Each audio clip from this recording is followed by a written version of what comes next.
Obrigado, Rafa, pela introdução, pelo convite. Para aqueles que não me conhecem, sou Gabriel Tenenbaum, trabalho, a descrição que foi dada já faz 10 anos, então eu tive um flashback ouvindo que eu ainda era um mestrando do programa de engenharia de transportes. Vai completar 10 anos que eu saí de lá, e acho que, enfim, foi algo que me inspirou para o que eu vou falar agora, além, obviamente, das falas da Cris e também da Paola. Acho que, assim, quando eu cheguei nesse tema de transporte, foi um pouco pela minha entender que realmente a gente estava diante de um enigma muito complexo de por que a mobilidade não funciona bem nas nossas cidades.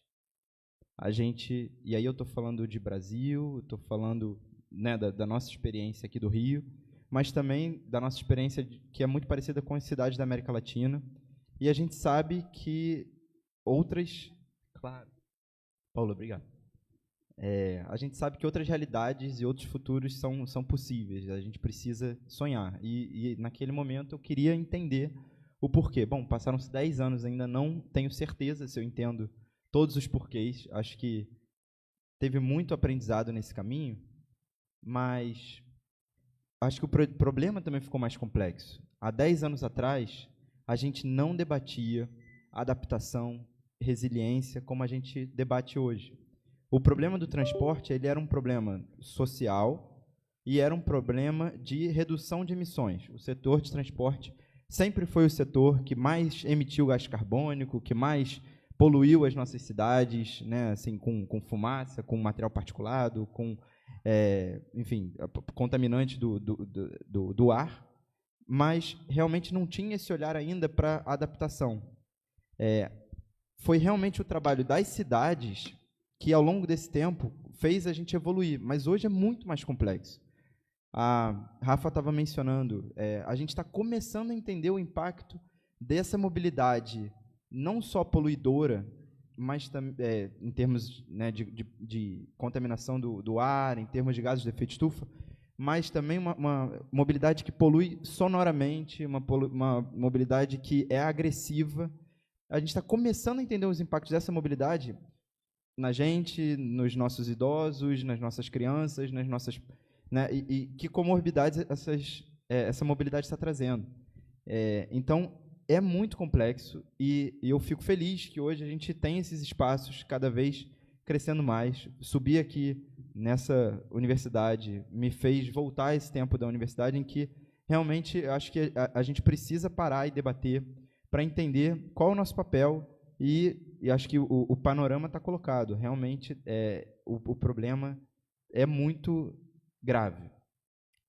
A região metropolitana, enfim, nesses 10 anos, viveu, assim como todas as outras cidades do planeta, uma pandemia e um transporte público que já era muito decadente passou, talvez, pelo seu golpe de misericórdia. A gente hoje tem uma demanda que está 40%, no caso dos trens, estava pegando o número, 50% da demanda de pré-pandemia, no caso das barcas, 40%, no caso do metrô, 25%. Assim, são sistemas que são baseados exclusivamente na tarifa. E eu acho que isso está claro para todo mundo, né? Assim, acho que essa pergunta que foi colocada no painel, ela é a pergunta de talvez $1 trilhão, porque a gente já fala hoje que o gap de financiamento é de trilhões de dólares para a gente conseguir resolver essa crise climática que a gente está vivendo. Como é que você trabalha conceitos de resiliência, conceitos de financiamento e conceitos de governança para você ter uma mobilidade mais integrada, mais inclusiva, mais acessível? O financiamento, hoje, do transporte público, ele é o mesmo que a gente praticava antes de 2013, daquela crise que levou dos 20 centavos. É o mesmo modelo. A gente não conseguiu mudar, nesses 12 anos, nada em termos estruturais. O que a gente conseguiu fazer? Ter projetos, talvez, um pouco mais ambiciosos, né? Acho que teve algumas evoluções em termos de cobertura da rede, teve muita evolução em termos de entendimento e engajamento da sociedade, mas o coração, que são as formas de financiamento, os contratos que regem esses vários modos de transporte, e quem cuida desse transporte, isso não evoluiu. A gente parou no tempo e ainda está muito parecido com o que era lá atrás. A gente sabe que, enfim, a Cris trouxe muitos dados de enchentes, a Paola trouxe os dados de calor. A gente vê muitas evoluções nesse sentido, de entender melhor como os sistemas eles podem estar mais preparados para esses eventos extremos. E hoje, eu estou, enfim, nessa trajetória, eu trabalhei no ITDP, muito próximo ao transporte público. Em seguida, eu trabalhei no C40, muito próximo às cidades da América Latina, com temas de transporte público.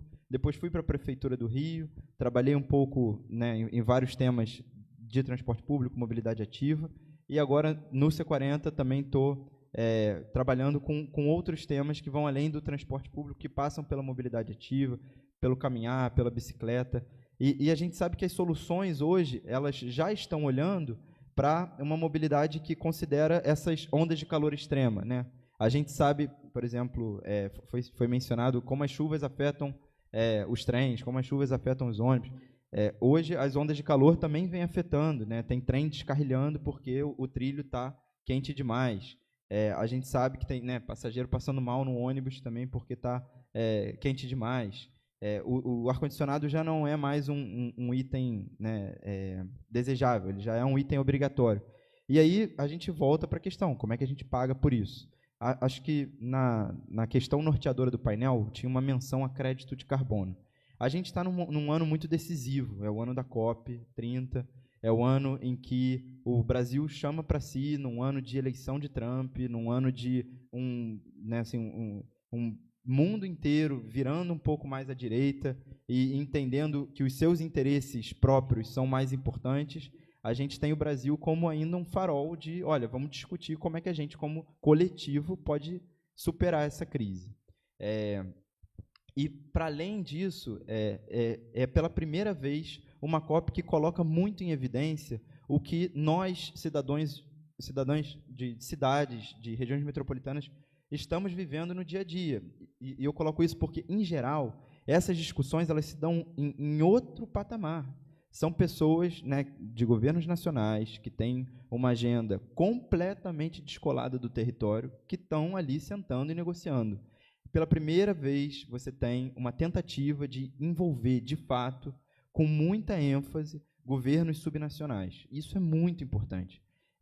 O governo do Estado, ele ainda é um governo do Estado que tem pouca incidência nessa questão metropolitana, na questão das cidades do Estado, mas aí você já vê uma mobilização muito forte das cidades e dos prefeitos que sofrem no dia a dia os efeitos dessa crise climática para modificar, pautar essas agendas, né?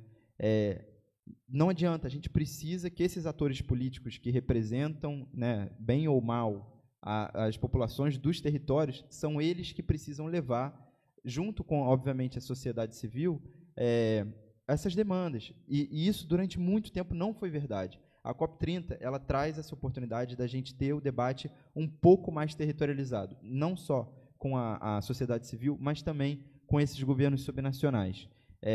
Então, assim, é um ano muito importante de construção desses diálogos, e eu acho que realmente a gente tem uma oportunidade de ouro no Brasil de conseguir trazer essa preponderância de, olha, a gente tem relatos graves acontecendo e a gente precisa de uma ação imediata a nível da cidade. É na cidade que a gente tem 70% das emissões sendo geradas, né? Então, é nas cidades também onde estão as chaves das soluções. A gente vê, na América Latina, várias soluções sendo implementadas, em soluções até que acho que fogem um pouco da caixinha, né? A gente estava debatendo antes de começar aqui sobre algumas experiências de tarifa zero. Bogotá ainda não tem uma experiência de tarifa zero, mas tem uma experiência muito interessante que o município, frente a alguns lotes, né, algumas áreas da cidade em que nenhum operador quis operar porque achava que não era viável financeiramente, enfim, ninguém aplicou na licitação que foi feita, a cidade falou, tudo bem, então eu vou operar diretamente. Pela primeira vez, eles operaram com um operador público, mas pela primeira vez, eles foram muito além e a prefeita, na época, a Cláudia Lopes, e agora o prefeito, o Galan, continua com essa política de trazer mulheres para o centro desse operador público. Hoje, 65% dos funcionários desse operador público são mulheres, não são só as motoristas, são também as pessoas da manutenção, são também a alta gestão desse operador, são mulheres. Eles são o operador que tem a melhor classificação dentre todos os operadores locais e, realmente, enfim, operam exclusivamente com ônibus elétrico. Bogotá, a Paula mencionou, né, a gente não pode depender de um só modal. Bogotá é a capital da Colômbia e está tentando fazer hoje a primeira linha de metrô. As cidades da América Latina, tem algumas que já estão muito avançadas em outros modais, mas realmente tem algumas que ainda a gente está na frente também de várias, né? Mas a Cidade do México é uma que também conseguiu inovar muito. Ela fez uma malha de transporte super interessante, em que ela conseguiu trazer ônibus com trolley, né, assim, aquele com fiação para 100% elétrico, colocar ônibus elétrico, colocou teleférico em áreas, eu nunca tinha tido essa experiência, teleférico em área plana. Qual é a ideia do teleférico na Cidade do México? O teleférico, ele não é para subir morro, que nem a gente tem aqui no Complexo do Alemão e ali na Providência. Ele é um teleférico que acessa áreas que não tem viário, não tem vias onde o ônibus circula e, enfim, fazer um corredor de ônibus levaria a você ter que desmobilizar, né, e remanejar centenas, milhares de pessoas.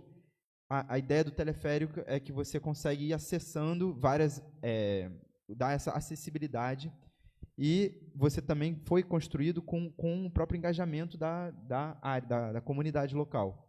É incrível a experiência de você visitar a cidade de cima, uma cidade plana, em que você consegue ver que realmente aquilo ali está trazendo uma sensação de orgulho. É incrível, assim. Eu acho que aqui no Rio a gente ainda tem um desafio enorme, enfim, tentando trazer um pouquinho para a nossa realidade, né? Acho que a gente trouxe aí alguns desafios, e eu acho que como é que a gente sai dessa crise? Eu fico pensando o tempo todo, né? Assim, eu acho que tem uma parte técnica que eu acho que realmente não adianta a gente ir atrás de move, né, se a gente não engaja a população e aquele projeto é dela. Então não adianta hoje mais você fazer um projeto sem a participação de quem vai ser o usuário.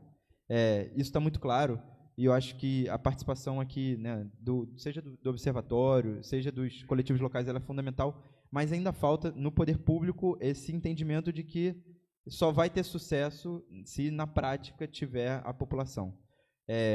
O financiamento também, eu acho que a gente tem uma oportunidade muito grande, porque, de novo, a gente está com um modelo de financiamento que é o mesmo há mais de, né, assim, os contratos, eles foram escritos, estava revisando isso para um artigo, aqui na região metropolitana, o metrô, a Supervia e as barcas, os três foram concedidos para a iniciativa privada no final dos anos 90. Cara, vai fazer 30 anos que isso aconteceu, e a gente ainda tem o mesmo, não dá mais para ser o mesmo modelo. A gente precisa, e eu acho que a gente tem muita bagagem para trazer novos modelos, né? E aí, de onde vai sair essa grana? É crédito de carbono? Sinceramente, eu acho que ainda não. Por quê? Crédito de carbono, a gente ainda precisa amadurecer muito para chegar lá.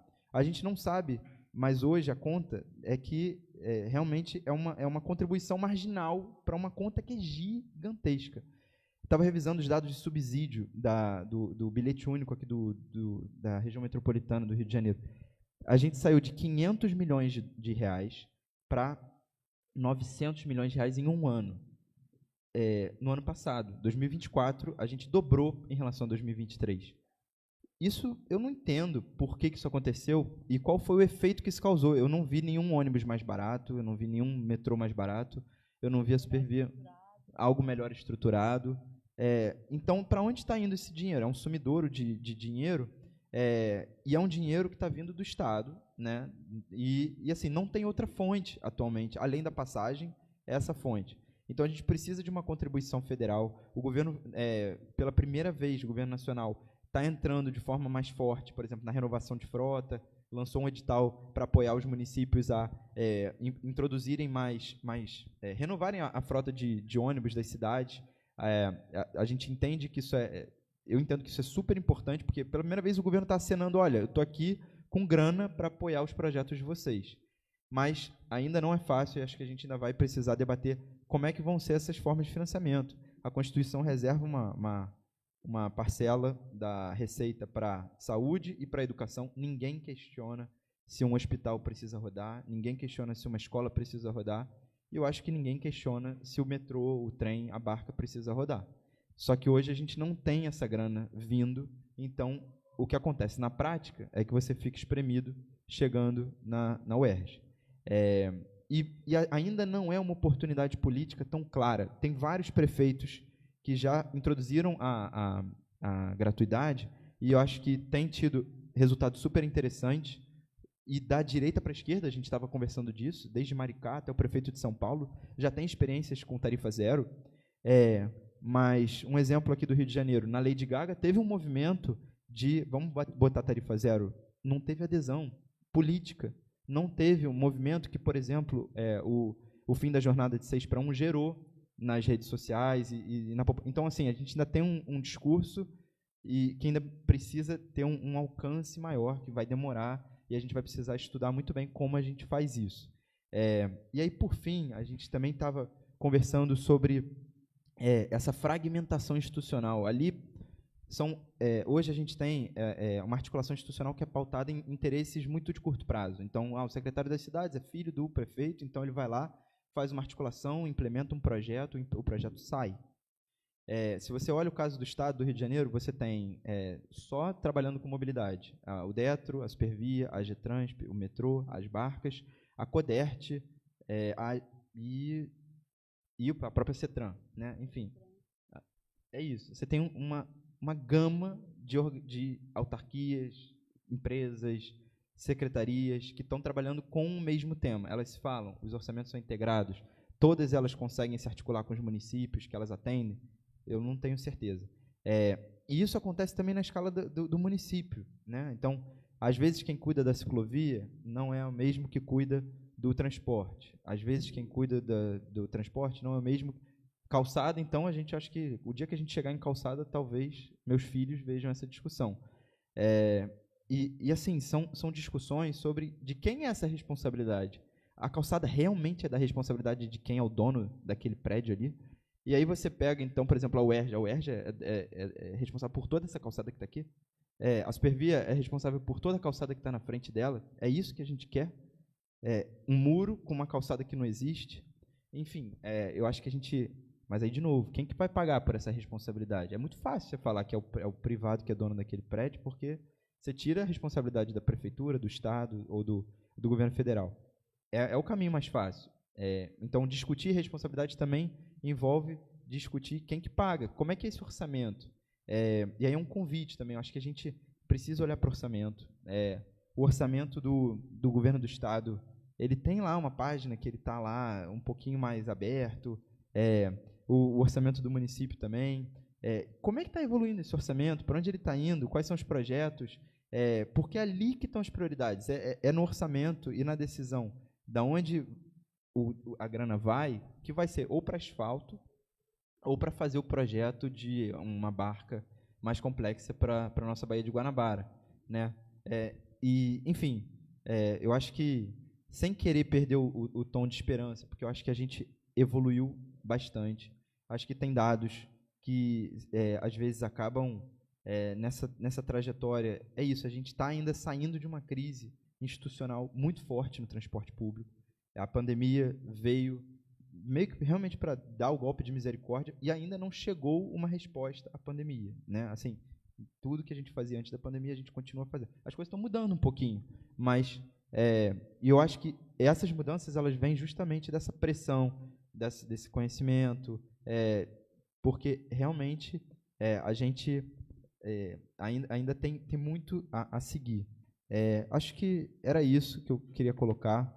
Não sei se ficou faltando alguma coisa, vou revisar aqui, mas acho que só um dado interessante que a Paula mencionou das vans também.